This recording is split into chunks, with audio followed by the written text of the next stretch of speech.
Hi, this is Andy Braitman again. We're back at Braitman Studio. Sometimes I'll use a paint medium that instead of speeding the drying time like resin gel, that'll retard the drying time, and I'll make my own emulsion to do that. I just need a bucket and a spatula, and I'll use three materials. I'll use a stand oil, which is, I have different qualities of stand oil. This is not the right one. This is a stand oil is linseed oil that's been left to stand, so it's very thick, and it's that thickness that we use. The linseed oil is much more fluid, and I tend to use, since I'm going to add a dryer to this, I tend to use walnut oil, which is a little more fluid, so you can see how much more fluid, and this is the same fluidity of regular linseed oil. It's just I don't have any here, so I'll use the walnut oil. But you can see how much more liquid the walnut oil is, or the linseed oil is, versus the stand oil. And you mix the two of them together, and then I'll throw in some Gamsol to get that back to a so there's a drying element to it.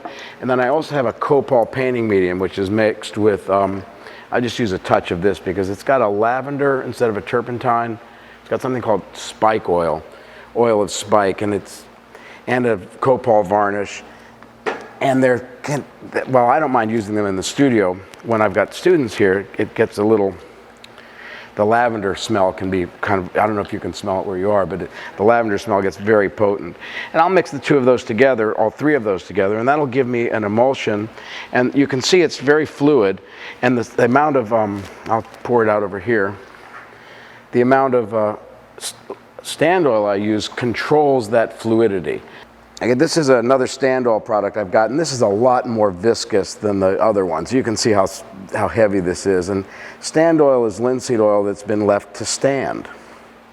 So it's just, and it depends on how, this is older, so it's more viscous, it has more stiffness to it, and that's what controls how thick my emulsion is. And I really like that because it stiffens it up so quickly and gives me the thickness. Now I've still got just enough dryer in there with the Copal varnish and the Gamsol so that this will dry, but this will dry in about 3 to 5 days, whereas the resin gel will dry overnight. So it's the same liquidness. I'm building this up to the same body as the resin gel, with using that stand oil to give it more body, but it'll dry over a much longer period of time, which gives a richer look, a wetter look to the paint, whereas the alkyd tends to, the quick drying aspect of it tends to maybe matte the surface or give it less shine, less sheen.